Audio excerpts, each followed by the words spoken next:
പുതിയൊരു സിനിമയിലേക്ക് പ്രേക്ഷകർ ഏറ്റെടുത്ത ഗപ്പിക്ക് ശേഷം, അമ്പിളിക്ക് ശേഷം ജോൺ പോൾ ജോർജിൻ്റെ അടുത്ത സിനിമയാണ് ആശാൻ. ഒരുപക്ഷെ കൃത്യമായ ഇടവേളകളിൽ സമയമെടുത്ത് സിനിമ എടുക്കുന്ന ഒരു സംവിധായകനാണ് ജോൺ പോൾ. അതുകൊണ്ട് തന്നെ ജോൺ പോൾ ജോർജിൻ്റെ സിനിമയ്ക്ക് ഇവിടെ ഒരു പ്രത്യേക ഫാൻസ് ഉണ്ടെന്ന് തന്നെ പറയേണ്ടി വരും. കാരണം അദ്ദേഹത്തിൻ്റെ സിനിമകളെല്ലാം പതിഞ്ഞ താളത്തിൽ ആരംഭിച്ച് വളരെ ഇൻറ്റൻസായ ഇമോഷൻസിലൂടെ കടന്നു പോകുന്ന, അവസാനം പ്രേക്ഷകരുടെ നെഞ്ചിനെ തൊടുന്ന ഒരു വിങ്ങലാക്കി ബാക്കിയാകുന്ന സിനിമകളായിരുന്നു ഇതുവരെ. അദ്ദേഹത്തിൻ്റെ സിനിമകളിലെ എല്ലാ പാട്ടുകളും നമ്മുടെ മനസ്സുകളിൽ ഇടം പിടിച്ചവയാണ്, ട്രെൻഡിങ്ങുമായിരുന്നു എന്നുള്ളതാണ്.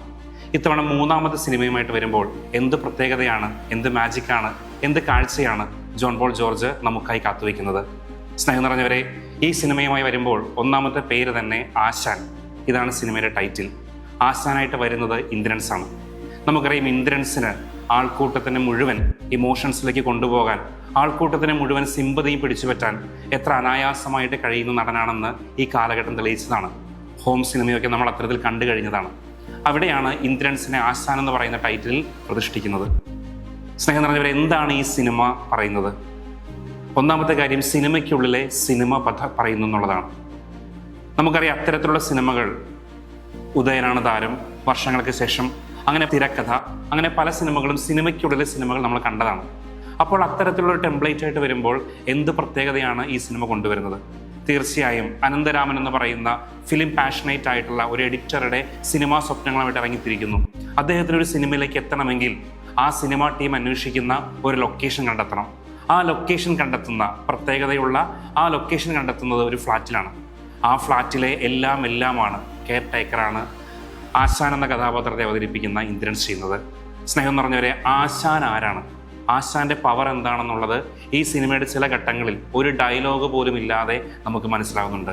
എല്ലാവരുടെയും പ്രിയങ്കരനായി മാറുക, അയാൾക്ക് വേദനിക്കുമ്പോൾ എല്ലാവരും വേദനിക്കുന്നവരായിട്ട് മാറുക, അയാൾ അത്രമാത്രം ആളുകൾക്ക് പ്രധാനപ്പെട്ട ഒരാളായിട്ട് മാറുക.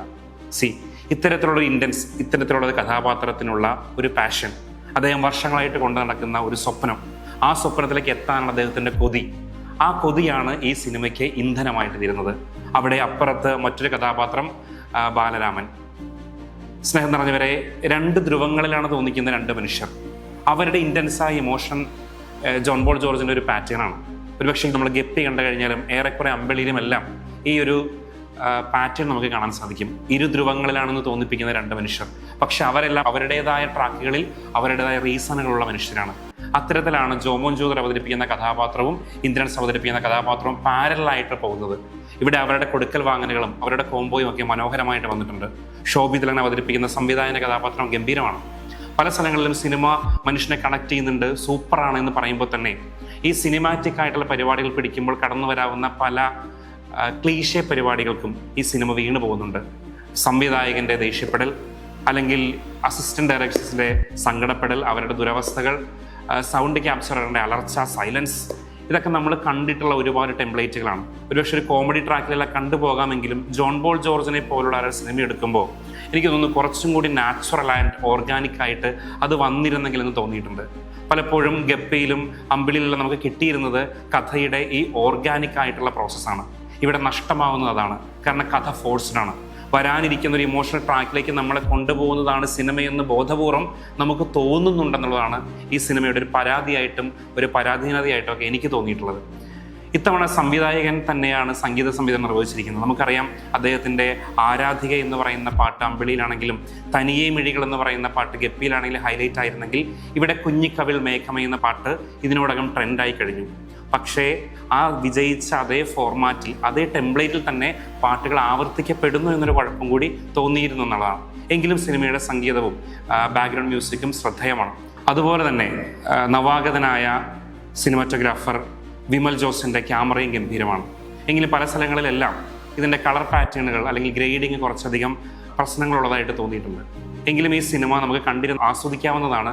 എങ്കിലും അവസാനം എത്തുമ്പോൾ ഇത്രയും വലിച്ചു നീട്ടണമായിരുന്നു, ഒന്നുകൂടി ട്രിം ചെയ്തിരുന്നെങ്കിൽ കുറച്ചും കൂടി ഇമോഷണൽ കൺസിസ്റ്റൻസി ഇല്ല, കുറച്ചും കൂടി സമഗ്രതയുള്ള ഒരു നല്ല ചിത്രം കിട്ടിയേനെ എന്ന് അതിനെ ക്ലൈമാക്സ് എത്തിയപ്പോൾ എനിക്ക് തോന്നി.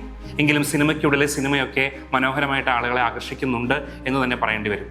തീർച്ചയായിട്ടും ജോൺ പോൾ ജോർജിൻ്റെ ഗപ്പിയും അമ്പിളിയും വെച്ച് നോക്കുമ്പോൾ ഒരു വ്യത്യസ്തമായ കണ്ടന്റ് ആണെങ്കിൽ പോലും എനിക്ക് അതിനേക്കാൾ താഴ്ന്നു നിൽക്കുന്ന ഒരു സിനിമയായിട്ടാണ് ആശാൻ അനുഭവപ്പെട്ടത്. പക്ഷേ ബാക്കിയുള്ളവർക്ക് വ്യത്യസ്തമായിരിക്കാം. എനിവേ, ഇന്ദ്രൻസിൻ്റെ അഭിനയം ഈ സിനിമയുടെ നെടുന്തൂണ് തന്നെയാണ്. അദ്ദേഹത്തിനൊരു കേക്ക് വോക്ക് മാത്രമാണ് ഇത്തരത്തിലുള്ള കഥാപാത്രങ്ങൾ നമുക്കറിയാം. പക്ഷേ ഇത്തവണ ജോമോൻ ജ്യോതിർ തൻ്റെ പതിവ് കോമഡി റോളുകൾ വിട്ട് ഒരു സീരിയസ് ആയിട്ടുള്ള മുഴുനീള വേഷം ചെയ്യുന്നു എന്നുള്ളതും ഇതിൻ്റെ പ്രത്യേകതയാണ്.